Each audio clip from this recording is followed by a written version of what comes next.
Hello दोस्तों, आज हम आपको एक मज़ेदार कहानी सुनाने जा रहा हूँ जो आपकी ज़िंदगी के लिए बहुत ही महत्वपूर्ण है। तो चलिए बिना समय बर्बाद किए शुरू करते हैं। एक बार की बात है, एक छोटे से गांव में राजू नाम का एक गरीब आदमी रहा करता था। वो छोले भटूरे की दुकान लगाया करता था और बहुत ही गरीब था, लेकिन वो गरीब लोगों को फ्री में ही छोले भटूरे दे दिया करता था। एक दिन जब वो घर पर जाता है तो उसकी बीवी कहती है, आज तुमने कितने पैसे कमाए? तो ये सुनकर राजू कहता है, आज मेरे ठेले पर बहुत सारे गरीब लोग आए थे, इसलिए मैंने उन सभी को मुफ्त में छोले भटूरे दे दिया और इसलिए मेरी आज ज़्यादा कमाई न हो सकी। यह सुनकर उसकी बीवी बहुत ही चिढ़ जाती है और कहती है, तुम इतने दयावान क्यों होते जा रहे हो? हम तो बहुत गरीब हैं, लेकिन हमें दूसरे की मदद इतनी नहीं करनी चाहिए कि हम खुद ही गरीब हो जाएं। यह सुनकर राजू कहता है, ऐसा नहीं है, हमें दूसरों की मदद करना सही है, पर भूखों को खाना खिलाना मैं बहुत पुण्य का काम समझता हूँ। यह सुनकर उसकी बीवी कहती है, तो ठीक है, तुम पुण्य करते जाओ, लेकिन जो एक साल पहले तुमने मुखिया से 1 लाख रुपए उधार लिए थे छोले भटूरे का ठेला लगाने के लिए, उसकी तारीख भी नज़दीक आ गई है और अगर वो पैसे वापस नहीं किया तो वो तुम्हें बहुत ही जलील करेगा। राजू कहता है, हाँ वो तो मैं भूल ही गया था, लेकिन अब मैं क्या करूं, मेरे पास तो पैसे नहीं है। ये सुनकर उसकी बीवी गुस्से से वहां से चली जाती है। दूसरे दिन राजू अपना छोले भटूरे का ठेला लगाता है, तभी वहां मुखिया आ जाता है और राजू से कहता है, मैंने तुम्हें पिछले साल 1 लाख रुपए दिए थे, ब्याज मिलाकर मुझे अब पूरे 2 लाख रुपया चाहिए। ये सुनकर राजू कहता है, इतना ज़्यादा ब्याज?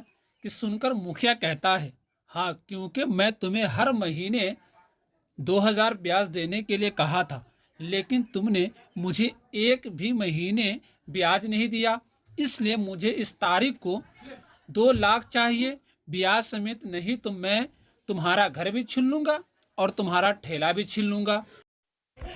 ये सुनकर राजू कहता है, नहीं ऐसा मत करो, ये तो मेरी रोजी रोटी है, फिर मैं किसके सहारे जीऊंगा। ये सुनकर मुखिया कहता है, मुझे कुछ नहीं पता, मुझे मेरे पैसे चाहिए। तुम्हें एक दिन की मोहलत है, एक दिन में मुझे 2 लाख चाहिए। ये सुनकर राजू कहता है, मैं एक दिन में 2 लाख कैसे जमा करूंगा?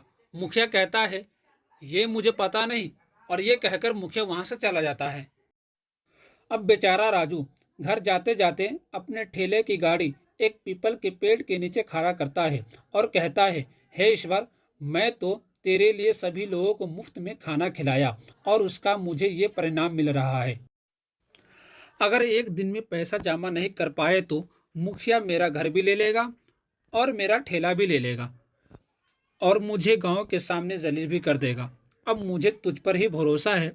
और ये कहकर राजू अपने घर चला जाता है।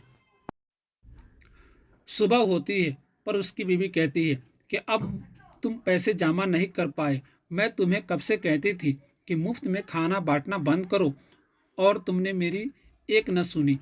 अब मुखिया हमारा घर भी ले लेगा और ठेला भी ले लेगा, अब हम कहाँ रहेंगे? ये सुनकर राजू कहता है, जाने दो, मैं ठेला लेकर जा रहा हूँ। और राजू अपना ठेला लगाता है और तभी वहां पर एक बूढ़ा बूढ़ी आती है और कहते हैं, बेटा, हमने सुना है कि तुम भूखे को मुफ्त में खाना खिलाते हो। हम बहुत गरीब हैं और हमें बहुत भूख लगी है, तुम हमें पेट भर खाना खिलाओगे क्या? राजू कहता है, ठीक है, तुम्हें जितना खाना खाना है खाओ। राजू अपना पूरा खाना बनाता है, वो पूरा दिन भर का छोला भटूरा बना कर रख देता है और दोनों बूढ़ा बूढ़ी सभी छोले भटूरे खाकर पेट भर लेते हैं। ये देखकर राजू चौंक जाता है और दिल ही दिल में सोचता है, ये तो मेरे दिन भर के छोले भटूरे थे, इन्होंने यही खा लिया। और जाते जाते बूढ़ा बूढ़ी राजू को छोटी थैली देते हैं और उसे कहते हैं, ये रखो, ये तुम्हारे बहुत काम आएगी। और ये कहकर वहां से चले जाते हैं। तो दोस्तों, आज के लिए इतना ही, और इसके पार्ट 2 के लिए कमेंट करें।